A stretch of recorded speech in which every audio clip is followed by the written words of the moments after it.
morning, everyone. I hope you're doing well. Is everyone having a pretty good Sunday so far? Yes? Good. It's wonderful to be back here for all those online as well. So for those, like Nick said, my name is Logan. I attend here at Canyon Springs. I'm also an admissions counselor over at Boise Bible College. All that you really need to know about me is that I am a follower of Christ, and I am an absolutely unworthy sinner. And the first one tends to help with the second one. So if you want to learn more about Boise Bible College, I have some current student reps here. I think they're in the back. Some of them are over there. Did everyone say hi? They're waving their hands over there. They're a lot cooler than me, so go say hi to them later on. I'll be over there as well. But today, I get the chance to continue on through a sermon series that we've been going through here at Canyon Springs called The Songs of Summer. And it's pretty aptly named. We are going through the book of Psalms. So for those of you that don't know, the Psalms are these ancient Hebrew songs that encompass pretty much the entire gambit of human emotion. The rule of thumb that I always have is if you have ever experienced an emotion of any kind, there is a psalm for it. It ranges from love to hate to anger to passion to joy to fear. If you have ever felt something, then odds are there is a psalm about it. So dive into this book outside today. It's a wonderful resource. But today specifically, just like the video showed, we are diving into Psalm 27. So if you have your Bibles, open it up. We'll be touching on there a little bit later today. I'll let you know when we're getting in there. But a little bit of background. Ancient Hebrew and rabbinic tradition says that this is a Psalm of David, much like many of the Psalms are. David was a great king of Israel, and when he wrote this, he was in the midst of fleeing for his life from one of his enemies, another guy named King Saul. And it's kind of a very long story that I'm not going to get into right now. All we need to know is that the bulk of this psalm deals with the last emotion that I mentioned before, and that is fear. That's a bit of a heavy topic, and that's what we're going to be tackling today is this idea of fear. Now, fear is something that we have all experienced. If you're in this room and you have a pulse, odds are you either have or will experience fear at some point in your life. And I'm not talking about like ooh, you got spooked on Halloween type of fear. I'm talking about like real deep in your core kind of fear, right? Everyone has experienced this. For those that have experienced near-death experiences, sometimes it's a little bit even more intense. But fear is a part of being human. And the more I thought about it, the more I kind of prepared for today, the more I thought, man, I really wish that fear wasn't a part of the human experience. It's kind of a bummer. It's super tiring. It's necessary for survival sometimes, but most of the time, all it does is it makes me worried, panicked, exhausted. And at the end of the day, if I've been very fearful, it's been a long day, and I just want to lay down and relax. And so before we kind of jump into this really heavy topic, I kind of wanted us to play a game together. Does that sound good? You guys cool with playing a game? Yes? Anyone? I'm going to need a little bit of audience interaction today. For those of you at home, if there's someone sitting next to you, feel free to do that. If you are so inclined, feel free to shout out an answer for what I'm doing. But I have a game for us today. It's called a Game of Phobias. It's very simple, this game. I dug pretty deep into the web for some of the weirdest and wackiest phobias that I could find. If you don't know what a phobia is, it's just like a clinically diagnosed fear that is either irrational, but most of the time completely irrational to the point that it completely hinders every part of your life, okay? So I'm going to go through here, and I am just going to name a phobia. And a couple days before, I asked some of my friends and loved ones what they thought maybe these would be, and I'll tell you some of their guesses. And if you have a guess, feel free to shout it out. But they're pretty silly and pretty wacky. So the first one is agoraphobia. It's pretty simple. I asked a couple of friends, I said, what do you think agoraphobia is the fear of? My first friend said, the fear of blood, which makes sense. I think they saw the word gore in there, and they're like, ew, yucky, blood. Another one of my friends said the fear of the dark, which is not a bad guess either. Does anyone want to take a crack at what agoraphobia is? Fear of spiders. So fear of spiders is arachnophobia. That's a good one, though. You got it? Fear of open spaces? What were you going to say? Fear of shadows. Agoraphobia is actually much more common. It is a fear of leaving your house. It's a fear of the outside world. It's a fear of anything beyond your doorstep. I was talking to John, the youth pastor here at Canyon Springs earlier, and he was like, oh, I'll remember that, like adoraphobia, like I'm afraid of a door. And I was like, John, that's dumb, but it works. Good for you. All right, so that's one down. Number two, nomophobia. I asked a couple of my friends, One of my friends said a fear of names, maybe, which would be debilitating because you have a name. So you'd just be constantly panicked all the time. Another one of my friends said, pretty aptly, a fear of garden gnomes, which they are kind of spooky. I'll give you that. Does anyone want to take a crack? What does nomophobia mean? Anybody? No takers? That's okay. Nomophobia is something that we may have all experienced at some point. It is a fear of being away from your mobile phone. This is a clinical diagnosed phobia, by the way. So nomophobia, fear of being away from your phone. The next one's a bit more cut and dry. This is arithmephobia. Does anyone want to take a crack at what arithmephobia means? Any? Fear of math. That's the one that I got all the time, a fear of math. It's a little bit more specific than that. Specifically, it is a fear of numbers. All numbers. How do you live life? So when I was going through this and I saw arithmephobia, I thought of that old joke, why was 6 afraid of 7? Because 7, 8, 9. If you tell someone who's an arithmephobe that, they will just pee their pants on the spot. Absolutely terrified. So arithmephobia, fear of numbers.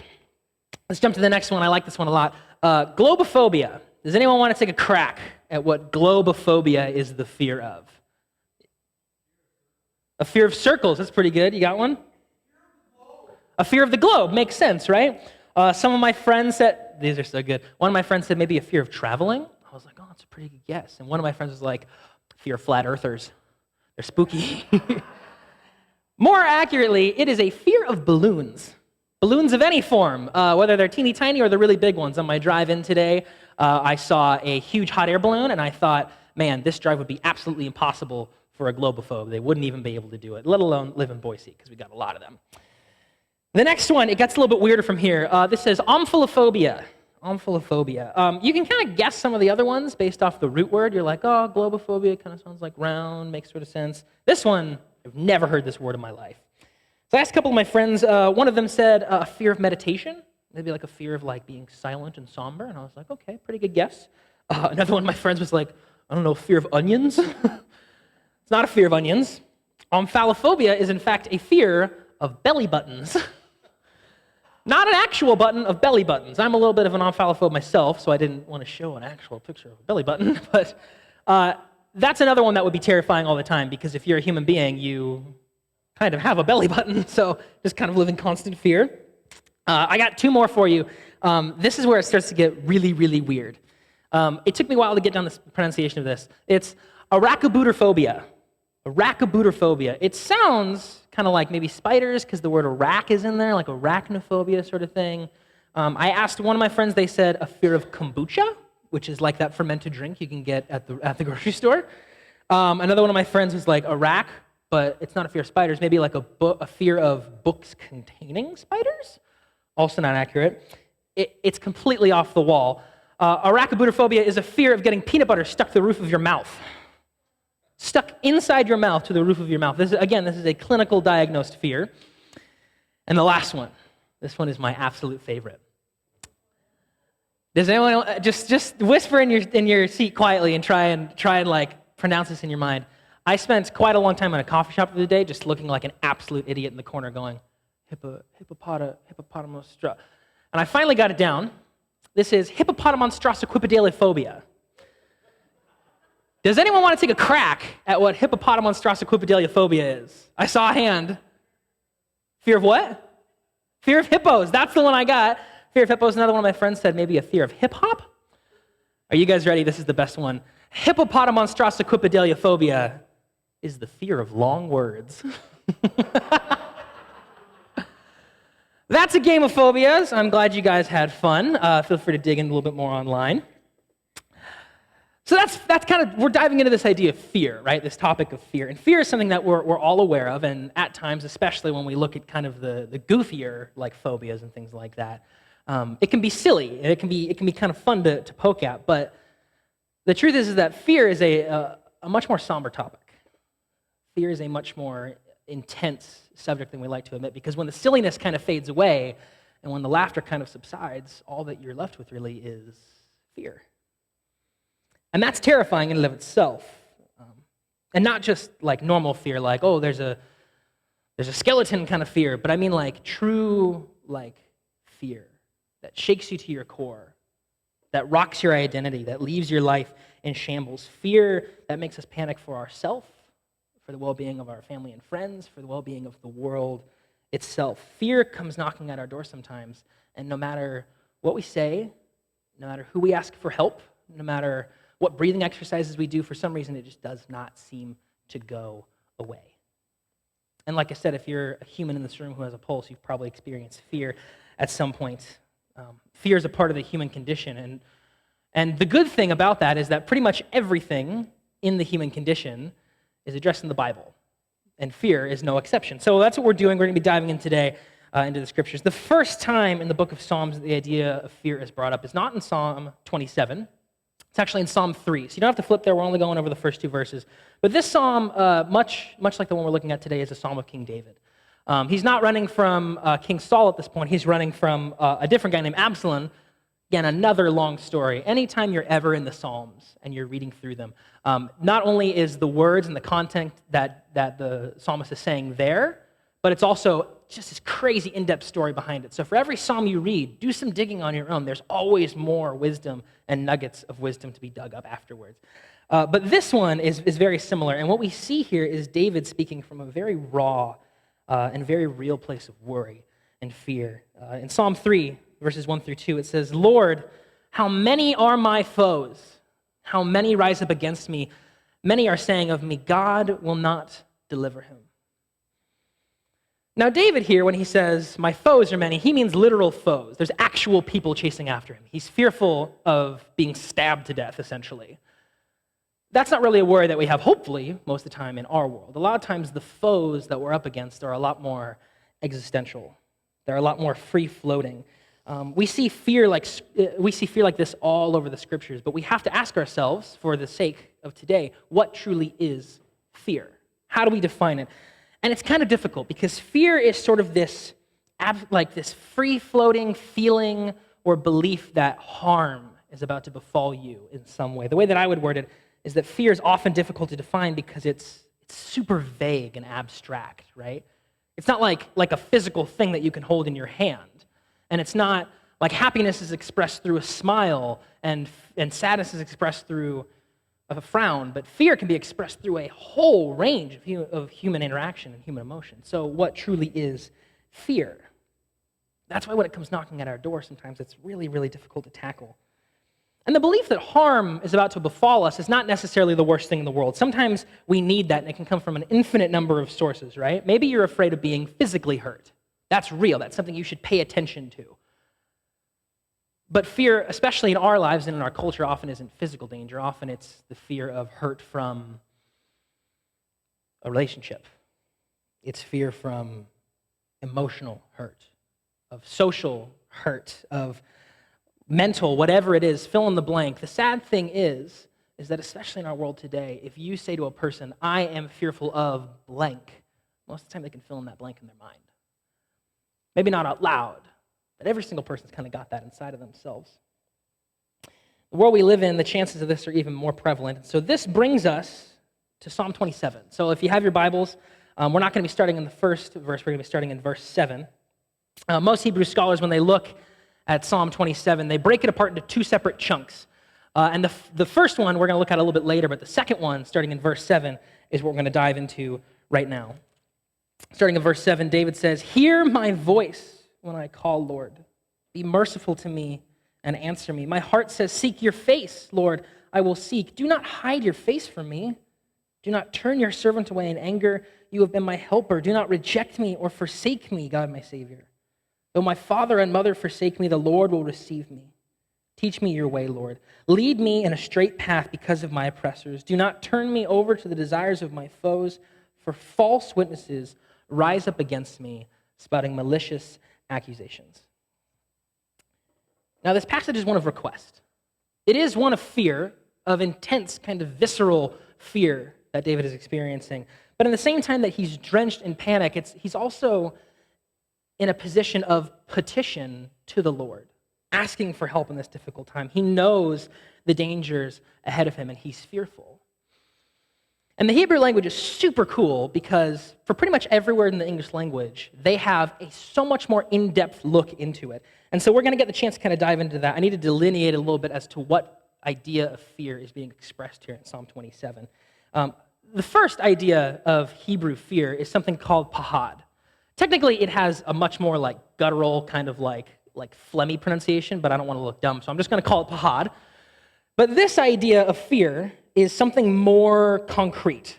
It's something more literal. So if you're watching, for example, like a horror movie, and there's a monster chasing the hero of the movie, or maybe there's the bad guy coming at them with a knife, and the person is screaming, and they're terrified, and they're running away, and they're flailing their arms, that fear is what we would define as pahad fear.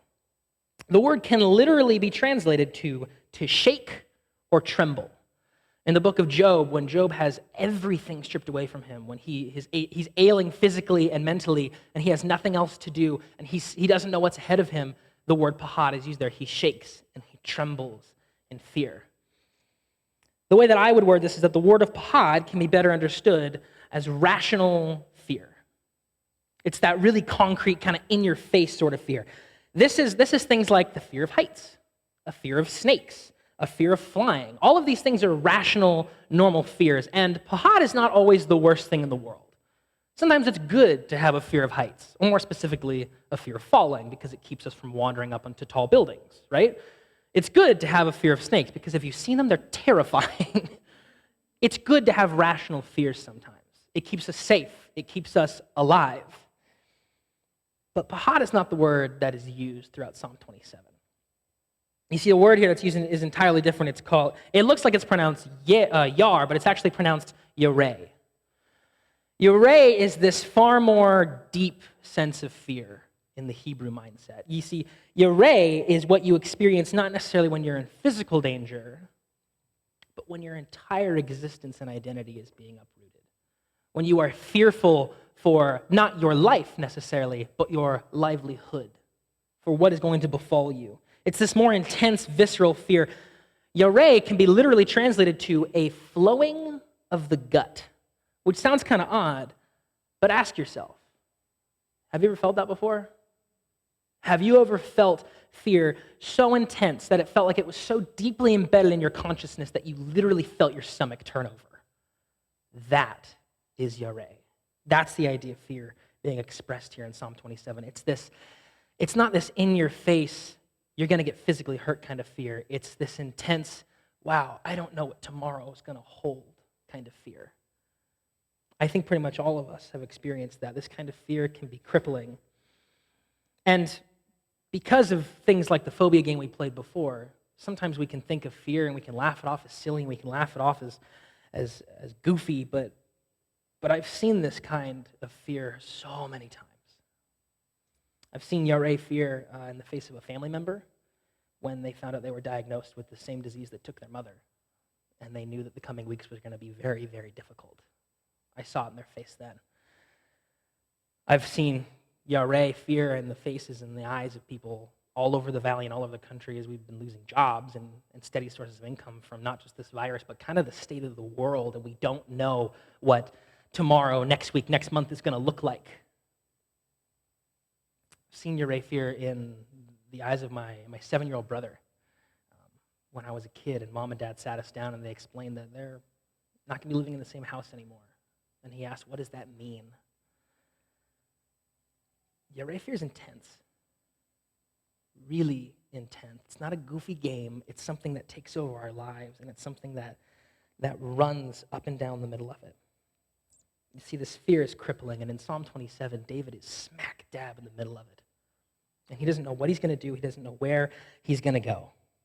He's literally crying out to God for mercy. So the question comes, now that we've established this, if we're being honest, kind of bummer idea of fear in our lives, what do we do about it? When fear comes knocking at our door and it won't go away, what do we do? That's the real question. And the awful part is that you don't get to decide if fear is going to come. It's a when thing. You don't get to decide when fear is going to come and sweep your legs out from under you. But what you do get to decide is when and how you get up from it. You see, when we go into this handling of fear, before we kind of dive into this, I do have something that I want to address, and I think it's something important. As someone who myself has experienced fear in a multitude of ways, both pahad fear and yareh fear, there's something that needs to be said about this, specifically in our culture. Anxiety, worry, depression, fear, all of these things, they run rampant in our culture, especially in the climate that we're living today, where every single day we just seem to get worse and worse news. We don't know what to do sometimes. To those of you that have these fears, what I would say to you is look at the source. Look at where it's coming from. For so many of us, we have this crippling fear over maybe something going on at work that really isn't anything to do with your work. Or we have this intense fear about a relationship that you have with someone, either interpersonal or romantic, whatever it is. And ultimately, the thing that you're fearful of really has nothing to do with that relationship. Maybe you're fearful of peer-to-peer interaction and the social, navigating socially, but really what you're fearful of is something far deeper inside of you that you haven't even gotten the chance to address yet. For those of you in that state of fear, I would give that piece of advice. Seek the source. Everything has a source, and fear is no different. It comes from somewhere, and it flows out of an idea, it flows out of a trauma, and it flows out of things in our past or things in our present that we see as something that can potentially hurt us. Look for the source. I cannot begin to tell you how many times that I have thought I was fearful of something, but it truly turned out to be something completely different. And Satan's smart. He's very smart. Fear is one of his most powerful tools because it appears to be so much bigger than it is, right? And so what I would say, if you find yourself in this situation, two things are in order. The first is prayer. Pray, pray, pray. Bring every thought and every word that you have as a petition of prayer to the Lord and bring it to his feet. And the second is seek guidance and counsel from those that have not only been through what you've already gone through, but that are wise in the Spirit and that are more mature in their faith. And if you think you're the most mature person in your faith and that you can't go to anyone else, then I have news for you. You're not. I'm sorry. I can unashamedly say that for the last close to 2 years, I've had to go to weekly counseling for fear, for anxiety, for worry, for intense things. And some of you need to hear that that's okay. There's this weird stigma, especially in the church, I don't know why, that for some reason if we go and we seek things like counseling, we go and we seek things like therapy, that we're not leaning on God enough, or that we're not trusting in the Lord enough. And that's just not true. Some of you need to hear that it's not only okay, but sometimes it's necessary. And so if that's you, please reach out. Reach out to someone here at the church. We're here to help. We want to help grow. There's this great quote from this famous poet and author named Ruth Gendler. I love it. It says, "Fear has a large shadow, but he himself is small." When you find yourself in the midst of fear, remember that the darkness around you is often being cast by something far smaller than you may think. And so when we come to this topic of how do we handle this fear, the important thing to keep in mind as you move forward is that fear is overcomeable. Even if it doesn't feel like it in the moment, it feels like when we feel this shadow cast around us, we think there's no way out of it. But fear is overcomeable. The only thing we have to pay attention to is that most of the time, it's not overcomeable by us, but by those that we lean on and him that we lean on. This section of Psalm 27 that we read earlier, the second half, from 7 down to about verse 12, it's this raw state of David in worry and panic, and he's bringing this petition to God, saying, "Please save me, be there for me." And it sounds so intense, but when you read it in light of the first half of the chapter, it completely changes the perspective. We jump back into Psalm 27, starting in verse 1 this time instead of verse 7. This is so beautiful. Psalm says, "The Lord is my light and my salvation. Whom shall I fear? The Lord is the stronghold of my life. Of whom shall I be afraid? When the wicked advance against me to devour me, it is my enemies and my foes who will stumble and fall. Though an army besiege me, my heart will not fear.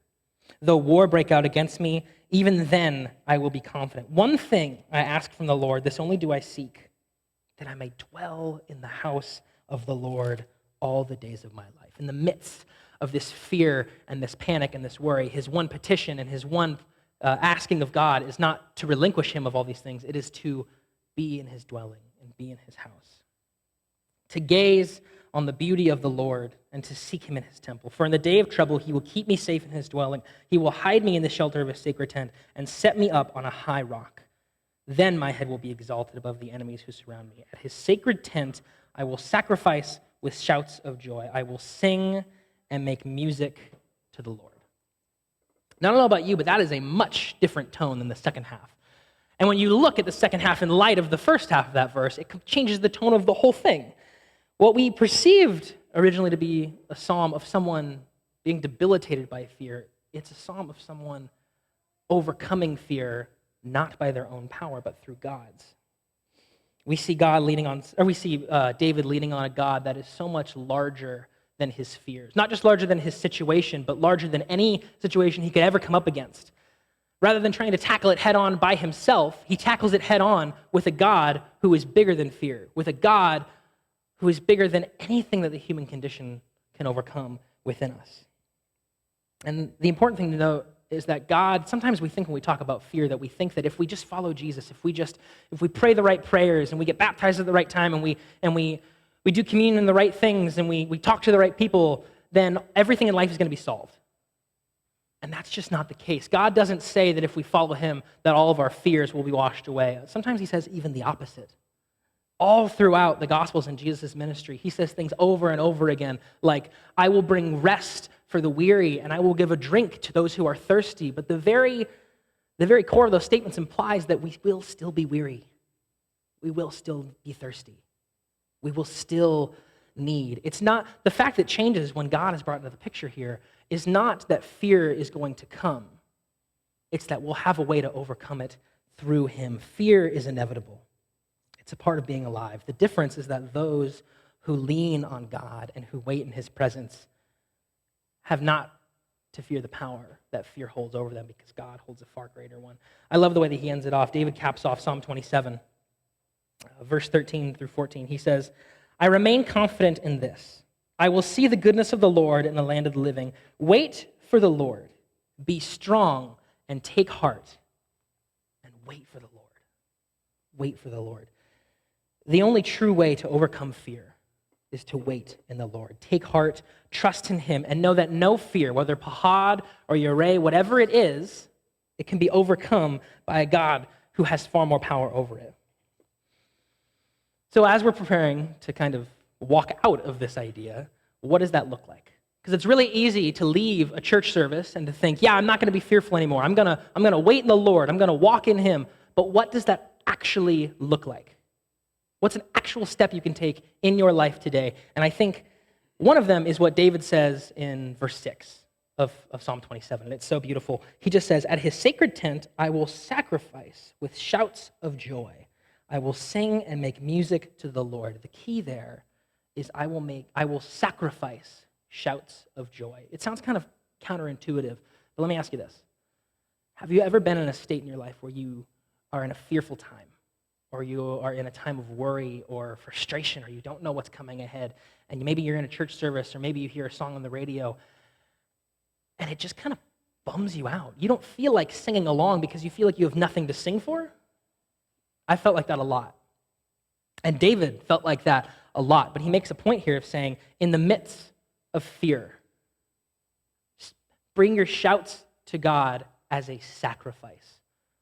Because praising God is yes, it is something to do to thank God for the goodness that he's brought into your life. But it's also a way to show God that you are still there and that you still trust in him and his power even when things aren't going great. A sacrificing shout of praise is important. Sometimes it doesn't feel so good. So be willing to sing and to make music to the Lord. And that doesn't always mean literally singing. That maybe might mean when you leave here today and you go to work tomorrow or whatever it is, and you're just in a bad mood, and you don't feel like living your life in a form of praise. You feel like being grumpy and pouting your way through the day. Sacrifice in the sense of a shout of joy. I'm not saying go to your office tomorrow and just be like, woo, Jesus! I'm not saying do that. Well, maybe if you want to. But the idea there is sometimes a shouting of joy is a sacrifice. That is one way we can do it. And the biggest thing of all is that idea of waiting in the Lord. And that's just what it is. It's waiting in the Lord, which is something that we absolutely hate to do. There's a literal phobia for not having your phone with you, something that gives you instant gratification all the time. We're not good at waiting. But one of the best ways to overcome fear in our life is to wait in the Lord. And the thing about waiting is that it takes a while. It's not an overnight thing. Rome wasn't built in a day, and in the same way, fear is not overcome in a day. Oftentimes, it's day by day by day that things get better. And the more that you pray, and the more that you lean into Scripture, and the more that you are part of His community, and the more that you wait in His presence, the more things will change. I love that there's this quote by C.S. Lewis that says it so beautifully. It says, "Isn't it funny how day by day nothing changes, but when you look back, everything is different." When you look back, everything is different. And there was no dramatic change from one day to the next. It's just slow by slow by slow that things change. Wait in the Lord. And lastly, the thing you need to remember is to live life in love. In your actions, in your words, in your thoughts. Be love, because fear cannot express itself in an environment where love reigns supreme, which is kind of awesome because love is sort of God's thing, right? It's sort of the main thing that He does. It said so beautifully in the book of 1 John chapter 4. It says, "God is love. Whoever lives in love lives in God and God in them. This is how love is made complete among us, that we may have confidence on the day of judgment. In this world we are like Jesus. There is no fear in love, but perfect love drives out fear, because fear has to do with punishment. The one who fears is not made in perfect love." And so as you leave here today, ask yourself, am I waiting in the Lord? Am I seeking counsel? Am I sacrificing my shouts and praises of joy? And most importantly, are the actions that I'm doing, are the words that I'm saying, are the steps that I'm taking in my life with my loved ones, with my coworkers, with people that I don't even know, are they defined by love? Because when we live in love, fear cannot hold us. Are you living like that, or are you just dragging yourself day by day from evening to morning to evening to morning? If it's that second one, then I would implore you, live in the Lord, and you are made perfect in love. Because where perfect love exists, fear cannot. So if today you've come in with fear heavy on your heart, or you've come in with anxiety or nervousness about whatever, come to God. Listen to Him, because He will hear you.